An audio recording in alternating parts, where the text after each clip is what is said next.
Near Oh, okay. Yeah, our sons had their brit there. I think I saw you once on Shabbat. Probably not. But our sons had their brit Melava over there. Yeah. How about you guys? Boy first, girl second. Why is it harder for boys? Or you think the girls easy? How old's your daughter? Now it's the same. When they get teenagers, it's Fine.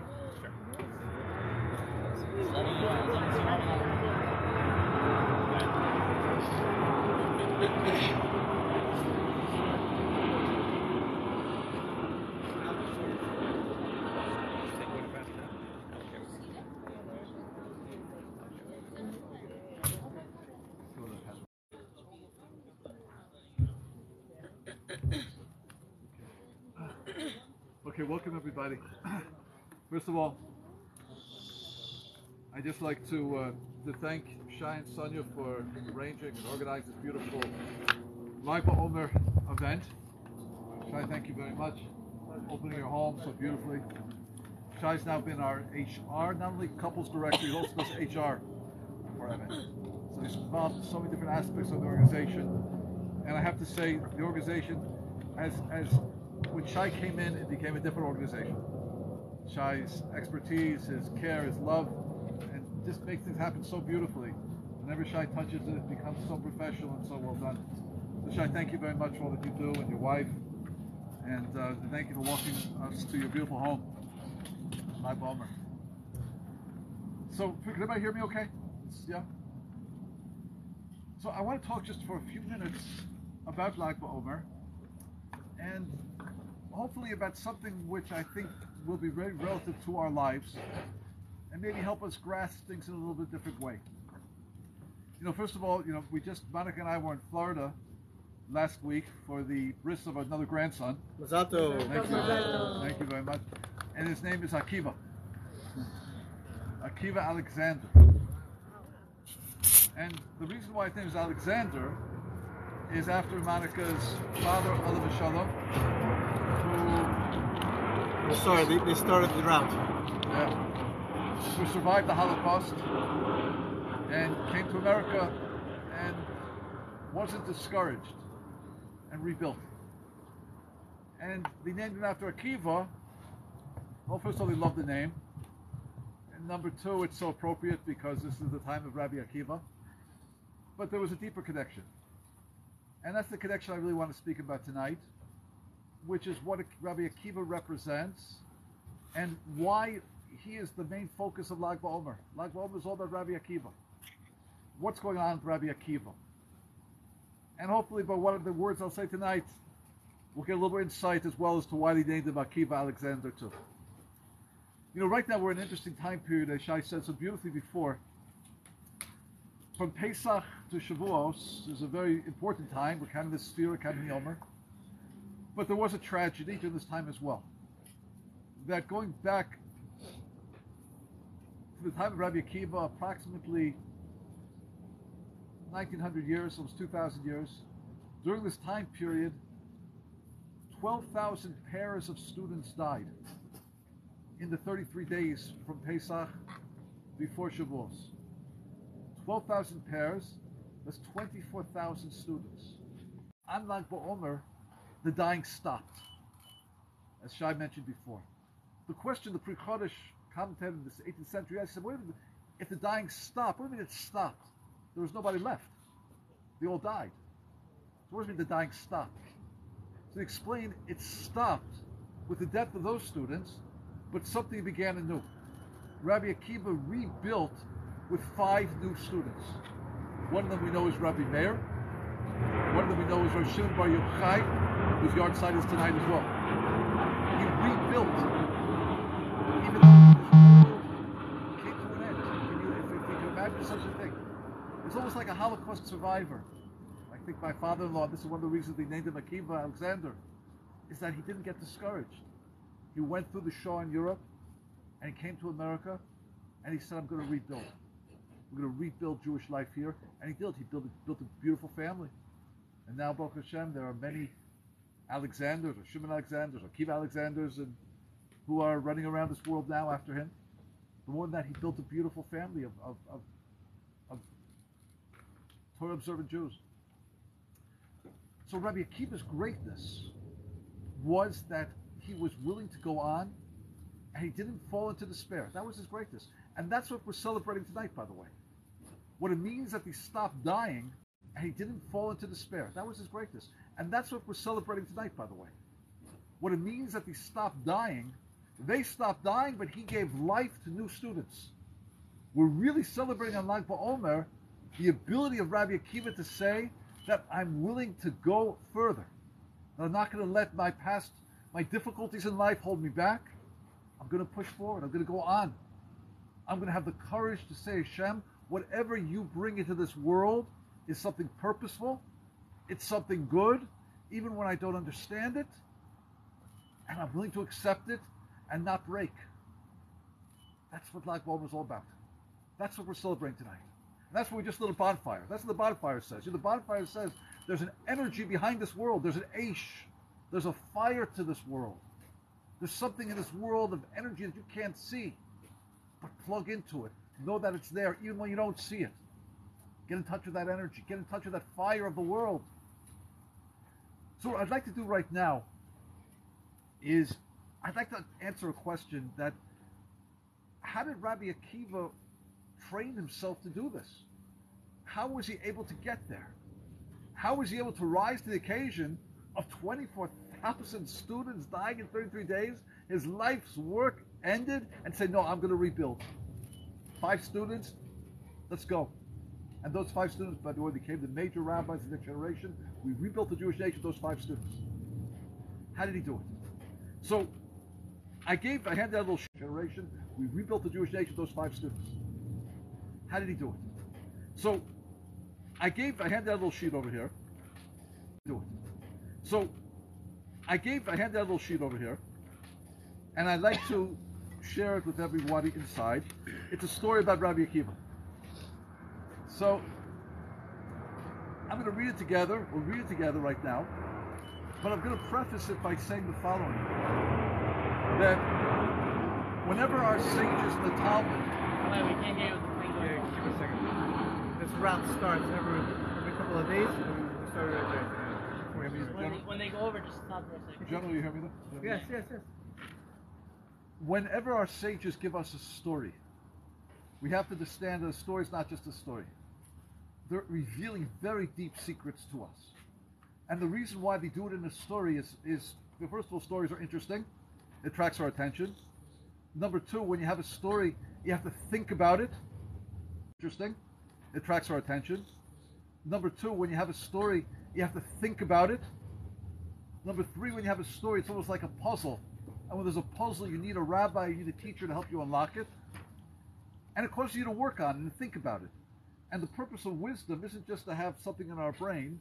The purpose of wisdom is to change our actions, become greater human beings, become greater Jews. Gadol Torah Shemegdei Ma'isa, great Torah is going to bring to action. So when you think about something deeper, it affects you deeper, and you become a deeper person as a result. So our sages always use this device of storytelling, but the story is a puzzle. Now, I believe this story is also a puzzle, a metaphor. So I'm going to read it to you right now, and I'm going to ask something of you. I'm going to ask you, as I read it, everybody here, to think about what is bothering us. What is strange in this story? What's unusual? Other questions? How is he so optimistic? How is he so optimistic? Where did he get this optimism from? How was he able to be so optimistic? You know, he said his whole life, he was always saying, "Call the Rahman the Tov." Everything the compassion the one does is good. But let's go see, the story might help us with that. What else do we have? Other questions? Go. Where'd the lion come from? Where did the lion? Everyone's bothered about the lion. I once gave this shiur, and I called it Lion Roosters. I wanted to say the Lion, the Witch, and the Wardrobe, but I couldn't figure out wardrobe, so I called it the Lion, the Rooster, and the Cat. You know, it was a play off of the Lion, Witch, and the Wardrobe. But where'd the lion come from? Good. I agree. With this lion, what's a lion do? Was this where a lion's common to just roam around? And you know, aren't lions scared of people in general? I mean, you think they would be? They should be. Another question. Go. first sentence is that he was walking along the road and came to a certain city. Where was he coming from and where was he going? Good question. Where is he coming from? We're not right. Beautiful question. We're not given that information. Where is he coming from? Where is he going? And maybe I would just add to your question, he's the greatest sage in Israel. What's that all about? We don't know where he's coming, where he's going. And nobody wants to give him lodging. Vaji Yosef comes to Queens. How many people would offer their homes to have Vaji Yosef to stay in their home? Like a Kiva has to sleep out in the field? Like what? Yeah, good. And he was alone? And he seems to be alone. Was it a Jewish town? What's that? It sounds like it was a Jewish town, yeah. Sounds like it was a Jewish town. Yeah. What was he doing there? Yeah, it's very quiet about that, right? Seems to be lacking a lot of information. Good. What information? What other problems in the story? Other problems. Yeah? Yeah. You would think he only had one candle, he couldn't have another candle? Good question. Like a backup option? Good, yeah, like backup flashlight. Why can't he use his phone? Like everyone has an iPhone. What's going on? He has one candle. And maybe, and what did he expect? What do you expect? You have a candle that doesn't go out with the wind? Like, is that such a tragedy? The candle goes out. Call man the other Ruchman the Tobov and everything the Merciful does is for the good. The wind blows out candles. Like, that's what it does. Like, that's not so unusual. Like, one candle, no backup candle. Good, yeah. What was he doing with the rooster? Oh, great, thank you. What was he doing with the rooster, everybody? To wake him up in the morning for shacharit. I don't know. Can I ask you a question? Do you do that? No. But we have iPhone. It was back then. So we have alarm clocks today, right? We set our phones. Okay. I hear it. That sounds like what it's for. But I'm going to ask you a question about a rooster. Where is he coming from? Where is he going? Mystery. He's a mashal. Maybe he wasn't alone, Rabbi. Could it be it's a mashal? Okay. Maybe he wasn't alone. Maybe he wasn't alone. We don't hear about other people there. And then we ask ourselves, and even so, shouldn't the lion eat Rabbi Akiva? Or maybe the lion should be scared of Rabbi Akiva. And also, I have another question. If the whole reason he's saying, it sounds like it's saying, is because the lion ate the donkey didn't bray.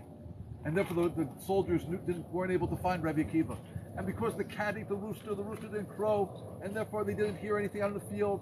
And because the wind blew out the candle, they didn't see Rabbi Akiva. But you just go back the line for a second. When a lion attacks a donkey, does the donkey just go down easy? Is that Natalie, what do you say?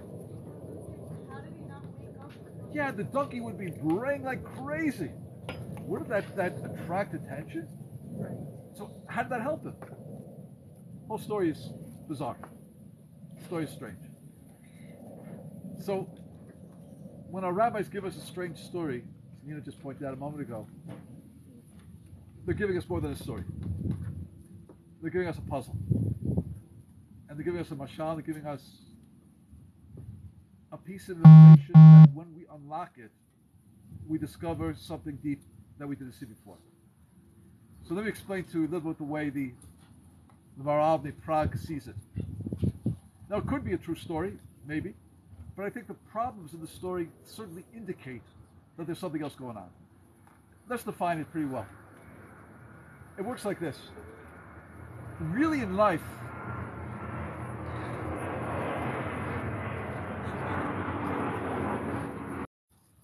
let's define what it means a little bit. Rabbi Akiva comes to this town in a very strange way. They don't want to give him lodging, something very unusual, indicating this might be a martial metaphor. He goes out to the Dabra. He goes out to the field. By the way, the word Dabra in Aramaic means field. It also is from the Hebrew word dibor, which means speech. Dibor. He goes out into the field. And in the course of that night, he's able to hear the speech because he's able to overcome certain challenges. Let's analyze what that means. In the language of our sages, whenever we talk about a donkey in Hebrew is a chamor. The word chomriot in Hebrew means physicality. Whenever we talk about a donkey, we're always talking about the physical body of a person. The donkey represents that idea of the body. For example, it says that he's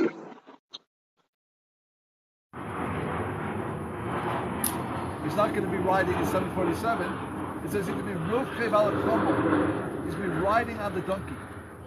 What does that mean? Mashiach is going to ride the donkey? Mashiach might be coming in a Lexus, for all we know.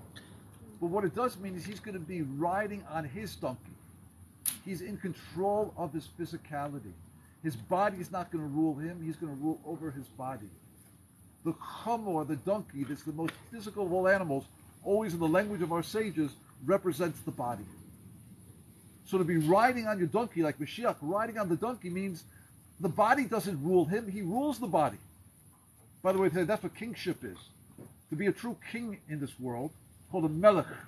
A melech is 3 letters. It's a mem, a lamed, chaf. The mem stands for your moch, your brain. The lamed stands for your heart. And the chaf stands for your kidneys. To be a true king, your brain has to be on top. It has to rule your emotion. And your brain and your emotion, your mind and your emotion, have to rule the lower part of who you are. That's called the kidneys. Kingship means you rule the body. The body doesn't rule you. So the donkey represents the body. What does the lion represent? The lion is the king of the wild animals, the king of beasts, the strongest force in the animal kingdom. And it attacks the body. You know why it's difficult to deal with life's challenges? Because sometimes we're in pain. We're in pain physically. When we're in pain physically, it's very difficult to say, oh, I see Koman, the other Rachman, the Tov, that the only thing that Hashem does is for the good. Because the body is hurting. So what do you have to do? You have to train yourself. We have to train ourselves when little things happen in life and say, Hashem, we stub our toe. Hashem, thank you, it's you. You're teaching me. You're talking to me. You're reminding me about something that I need to fix in myself. And then when the big thing happens, God forbid, but it may, we have the strength and the ability and the muscle to say, Hashem, that's also you. In other words, we're just going to deal with the body. If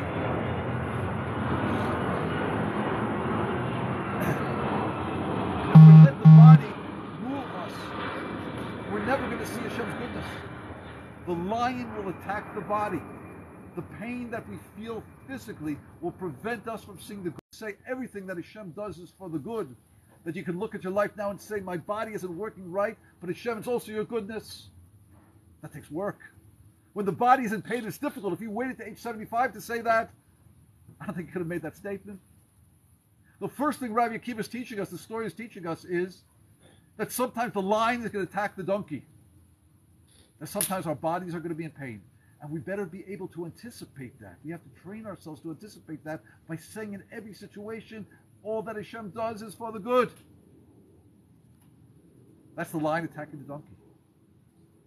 What about the cat attacking the rooster? Let's think about that for a moment. In the language of our sages, the rooster is a very important animal. In fact, we make a blessing over the rooster every morning. Are we familiar with that blessing? Baruch atah Hashem Elokeinu melech haolam, Hashem, you're the source of all blessing, the King of the universe. Asher nasan l'sechvivim elavchin ben yom v'layla, who gave the rooster understanding to distinguish between day and night. Why do we make a blessing every morning on the rooster? What's so special about the rooster?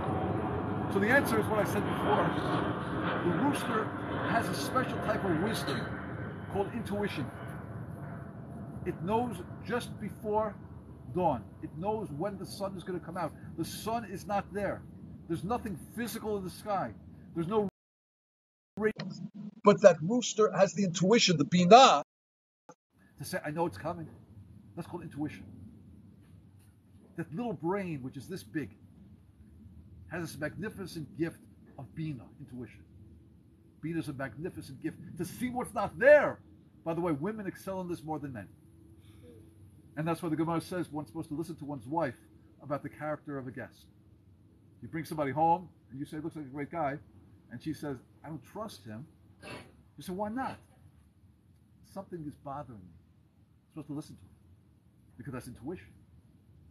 It's a very important type of wisdom. The rooster possesses that. So you know why we make a blessing over that rooster every morning? First blessing? When we hear the rooster crow, ideally when we would hear the rooster crow, and we say, my gosh, Hashem, you created a little rooster that has this magnificent wisdom called intuition, with a brain this big. What about me? I have wisdom, I have chokhmah, I have bin, I have das. I could get up in the morning and I could create and I could speak and I could produce. I could go to work and I could accomplish. My brain is functioning so beautifully. It's really a blessing over one's own brain. We look at the rooster to appreciate what we have. If I should make a blessing of the little rooster because it has intuition, I should bless my brain, a human brain that could produce an iPhone. It's really a blessing over our own minds. Now the difficulty is this. Sometimes the cat eats the rooster. Who's the cat? Who's that voice in your brain that wants to create doubts? Who's the voice in the brain that wants you to make you feel like a failure? Who's that voice in your head that wants you to doubt that a Kodesh Baruch Hu exists? Yetzer Hara. The Yetzer Hara is always compared to the cat. Because cats are sneaky. Chatul in Hebrew. Like this. Cats have 9 lives. They're nice. I like cats. I grew up with cats. But they're sneaky. For the Yetzer Hara. Sometimes the Yetzer Hara wants to attack the rooster, attack the brain, and we have to be ready for it. What does it mean, attack? Well, the Yetzer Hara likes to work, really, it uses the same language over and over again. Its favorite language is, you're a failure. It loves that language. Second favorite language is, how do you know? How do you know it's real? How do you know it's true? Loves that language. Create doubt. Just create a little bit of safek, a little bit of doubt. You know, it says that Avraham Avinu was on the way to do the Akedah, to sacrifice Yitzchak, and the Yetzer Hara, the Satan, the same spiritual energy, wanted to stop him. And what did he say to him? He said to him something very simple. He said to him, in Hebrew, he said to him, Saba, which means like grandpa. It's the same plane, by the way, I checked. Whenever I get to this important part of my speech, it comes right back. It's the cat. He says to him, Saba, in the language of the sages over there, he says, Saba, ata mishuga? You know what mishuga means in Hebrew? Crazy. Are you out of your mind? Hashem gives you a son at 100, you're going to kill him? You know what Avram's response was, by the way? Avram says, Afal Pikain, nonetheless. Meaning, I'm not going to engage you in argument, because if I engage you, you're going to win. We have to know how to deal with the cat. Sometimes we have to say, I'm not a failure. There's plenty I can accomplish. Just because I did something wrong, that doesn't define me. I'm not defined by what I did. I'm creating the image of Hashem. That's who defines me. So I did something wrong. Okay. I'm not perfect. I have free choice. Big free choice means we'll make mistakes. We have to know how to respond. Or sometimes we have to say, I'm just not talking to you. You know, for example, you want to get up early in the morning. You know, we have this, every morning we have the struggle. That voice that says inside our head, maybe you should sleep 10 more minutes. If you try to argue with that voice, it's very hard to win. You'll feel better, you won't get sick, you'll be nicer to your wife.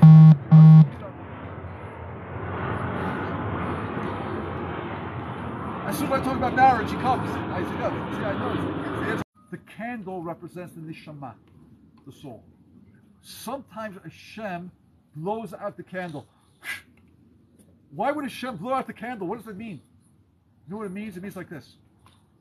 You know, a person will come back from Israel, come back from yeshiva or seminary, and they'll say to me the following. They'll always say the following speech: Rabbi, when I was at seminary, when I was in yeshiva,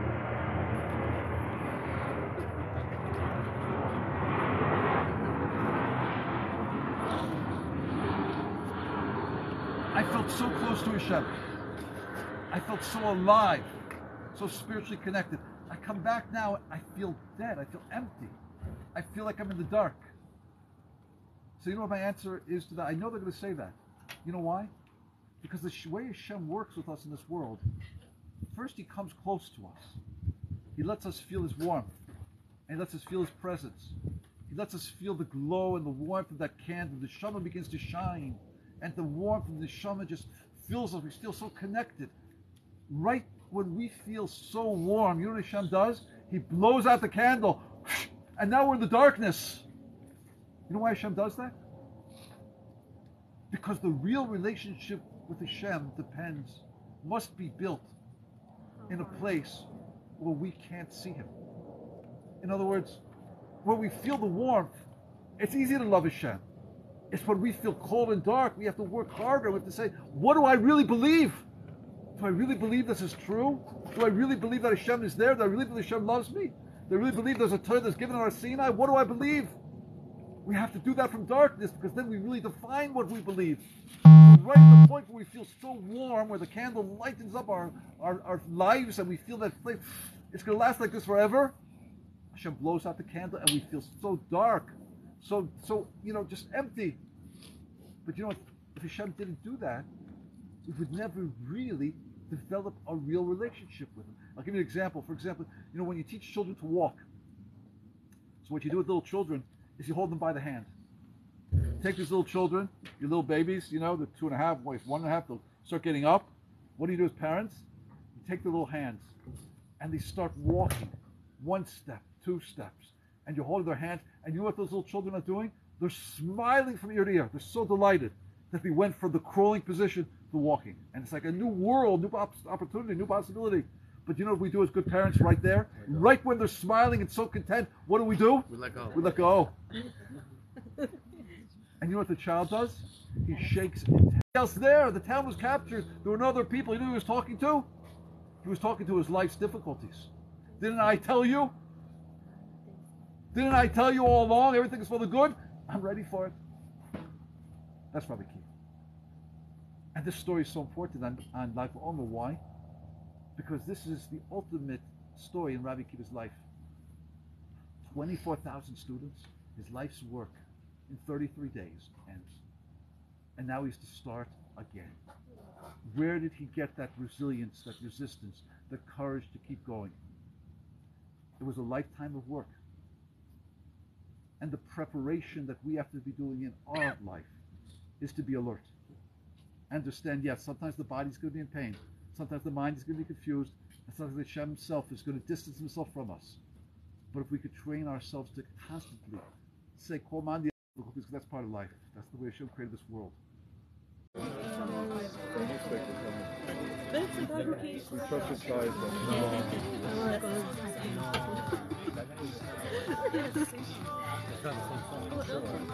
I mean, maybe one of the songs like this one, but maybe something else. Actions like,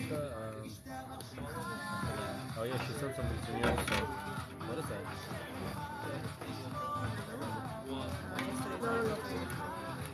No, yesterday at Zadina's birthday.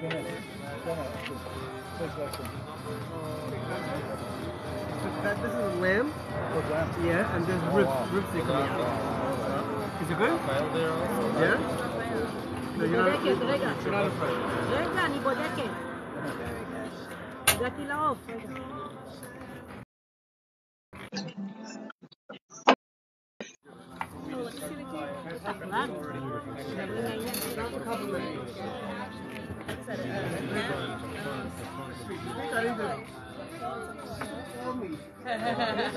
The outdoors are big. Sorry, they're giving you the credit. No, I did nothing. I saw it. I did nothing. No sauce, but you're full. I understand. I'm not in trouble.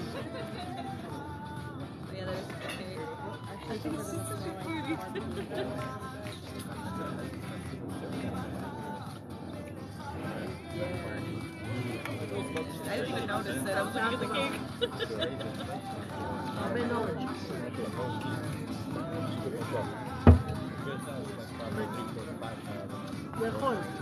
I specifically told him to heat it up for us. I know, I was looking, I'm like, it's getting cold. You're gonna come in, you're gonna make that the lights are on in that room, right? Friday night or are they already How does it work?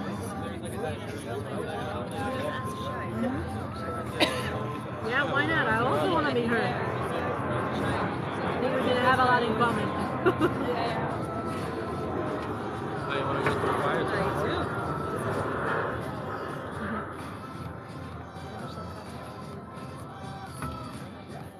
Lot of shit.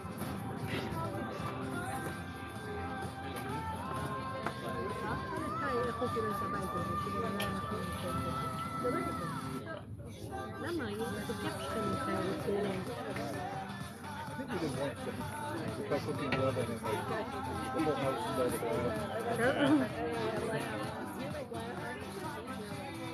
I wish I could because I live in Brooklyn and they don't have They it. basically don't sell land anywhere. It's very hard to find it. I need to live next to Bukhari, which is Queens. You know, to get a piece of land.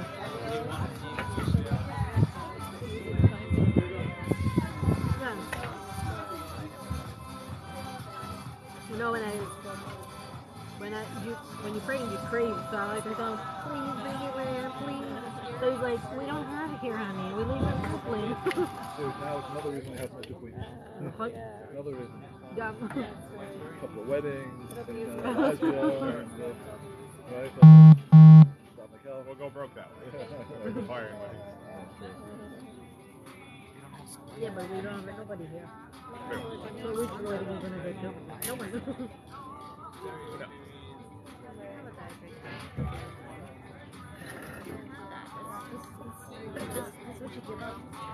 What?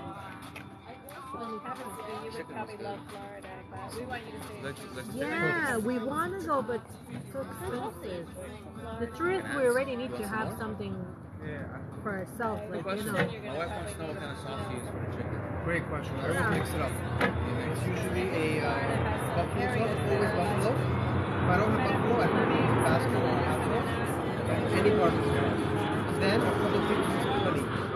The problem mix. is And I looking for a always put shoe. in, you know, you're So it's like, I always put in the... he said you need to find something that's distance, like walkable.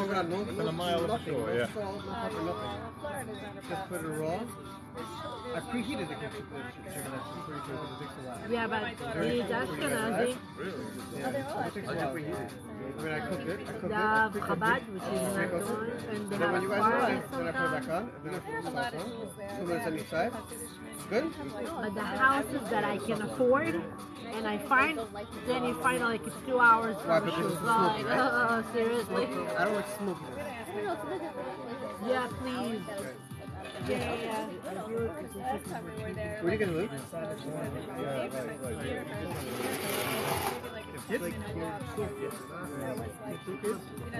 Boys.